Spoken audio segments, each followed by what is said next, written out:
trazer aqui. Quando alguém te mostrar o IFIX, você vai falar o seguinte, esquece isso, porque o IFIX são 104 ativos, muitos deles com valor de mercado abaixo de 1 bi, que não faz sentido para mim, porque eu gosto de fundo que tem mais de 1 bi de valor de mercado, porque tem mais poder de negociação. Primeiro ponto. Segundo ponto.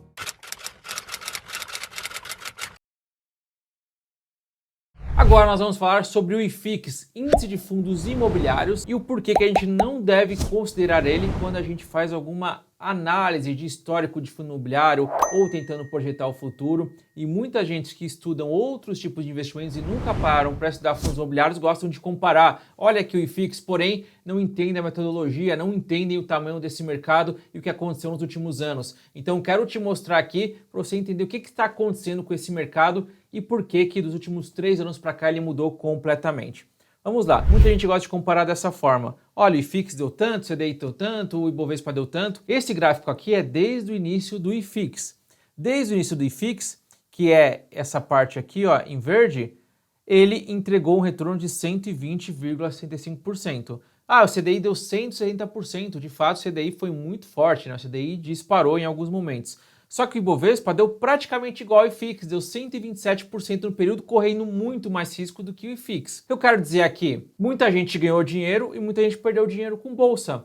É que o índice, ele reflete a média, e muitas vezes essa média é ruim. Por isso que eu não posso considerar e falar, olha só, o IFIX é muito ruim, só que o Ibovespa é bom. Não, porque no histórico ele é muito parecido de retorno. A questão é, quais ativos você tem que considerar? Porque no IFIX são 104 ativos, vou mostrar para vocês. Se a gente pega, por exemplo, o cenário de um ano, olha lá, o CDI ficou para trás. O Ibovespa rendeu 24%, IFIX 19%, CDI 12,64% e IPCA 4,39%. Ou seja, dependendo do dado histórico que eu puxar, eu posso influenciar a você entrar em fundos imobiliários ou não. Isso acontece muito com quem investe em ações, que aí coloca lá, olha só, do período dos últimos 3 anos deu tanto, dos últimos 5 anos deu tanto, até quem vai defender somente o CDI. Ó, o CDI do período foi tanto, mas não tem como considerar. Por quê? A gente pega a nossa indústria, uma indústria extremamente nova. Sabe qual que era o volume de fundos imobiliários? Eu vou mostrar para vocês aqui alguns dados importantes. O número de investidores de fundos imobiliários, ele saltou de 2016 para 2023 de abaixo de 500 mil, ele chegou a bater 200 mil em 2018 e agora está em 2,5 milhões, sendo que 1,5 milhão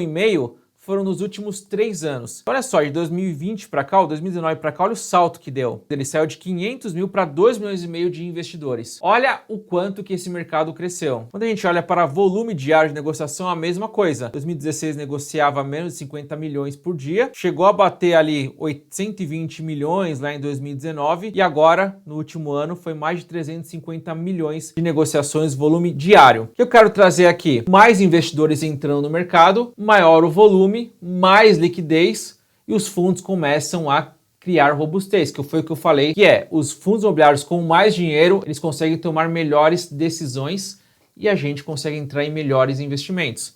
Simples assim.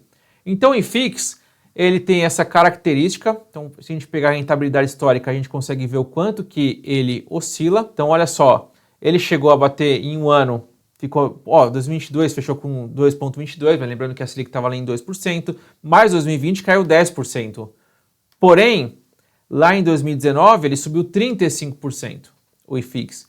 Então, de fato, ele varia. A questão é, o índice varia. Só que você escolher bons ativos, que são os ativos maiores em valor de mercado, que tem mais poder para negociar bons ativos, eles sofreram bem menos. Esse aqui é o IFIX, que hoje são 104 ativos, essa é a participação, a composição dele, então você vai ver que tem muito fundo aqui que tem pouca negociação de fato, ou tem bastante até volume, mas não tem um valor de mercado tão expressivo, né, que é o que eu falo ali acima de 1 bi. Quando a gente coloca só fundos que tem acima de 1 bi, a gente está falando de praticamente 50 fundos, então a gente corta pela metade, a gente consegue ver por setor também como que está a composição.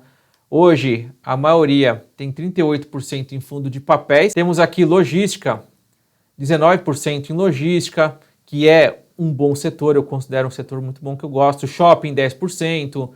Ali misto, um pouco de cada, ali diversificando, 9,58%. Lajes corporativas, são escritórios que está sofrendo bastante há um tempo, 8,24%. Então nota que tem vários tipos de ativos e tem cada tipo de investidor. Vai ter investidor que não entra em laje corporativa. Poxa, escritório mais arriscado, não entro. Aí você tira do seu índice. Nota que o IFIX ele não é uma baliza para gente. E não tem que ser para você, investidor, uma baliza. E você consegue ver dentro do fundo imobiliário um boletim. Nesse boletim ele mostra o crescimento. Ó. Fechou com 2,5 milhões o ano passado, janeiro, só em janeiro entrou mais 80 mil investidores. Então, muitos investidores estão entrando no mercado cada dia mais, cada dia mais. Quero trazer aqui, quando alguém te mostrar o IFIX, você vai falar o seguinte, esquece isso, porque o IFIX são 104 ativos, muitos deles com valor de mercado abaixo de 1 bi, que não faz sentido para mim, porque eu gosto de fundo que tem mais de 1 bi de valor de mercado, porque ele tem mais poder de negociação. Primeiro ponto. Segundo ponto, era um mercado totalmente diferente. Por que você vai considerar o IFIX histórico? O IFIX nasceu em 2012. Por que você vai considerar o IFIX histórico, sendo que 2012 tinha ali 102 mil investidores e agora tem 2,5 milhões? Qual que é a lógica disso?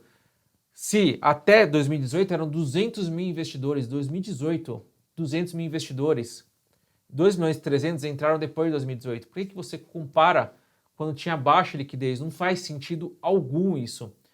Então, para quem gosta de comparar, é porque é alguém que não entende da indústria de fundo imobiliário, que tem um certo preconceito muitas vezes, porque entrou às vezes em momento errado.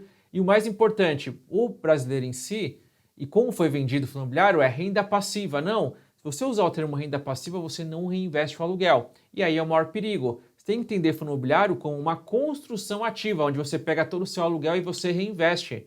Se eu tirar o reinvestimento, se eu retirar o aluguel, o fundo, eu vou perder valor mesmo no longo prazo. Vou perder valor, porque o fundo precisa repor dessa forma. Então, o que eu tenho que fazer? Qual que é a dinâmica que eu vou ensinar para vocês? Eu pego, reinvisto o aluguel, aporto o dinheiro para o longo prazo. Esse que é o jogo. Mas como muita gente entra em fundo imobiliário e começa a sacar rendimentos, aí vê a cota, na cota valia 100, agora vale 101. Opa, deu R$1 aqui de crescimento.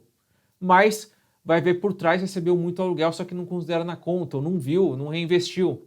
E aí vai ficar com um valor menor mesmo, achando que o setor é ruim, mas porque não entendeu a dinâmica. Não igual vai comparar com o CDI, muita gente compara com o CDI, mas o CDI é praticamente todo dia útil tem um rendimentozinho, então todo dia útil você vai ter lá. O CDB vence em 5 anos, você vai acumular por 5 anos, depois você paga imposto e reinveste. Mas todo dia o próprio juros compostos, o próprio CDI vai como se fosse reinvestindo. Juros compostos é assim, né? Todo dia reinveste automaticamente. É o juros sobre juros. Fundo imobiliário não, você precisa receber o aluguel e reinvestir. E aí muita gente não tem essa disciplina de reinvestir e aí fica para trás. Certo? Então entendemos um pouco do IFIX e por que ele não é parâmetro na minha tomada de decisão e não deve ser para você para ficar comparando com outros tipos de investimentos. Vamos juntos, até o próximo vídeo. Tchau, tchau!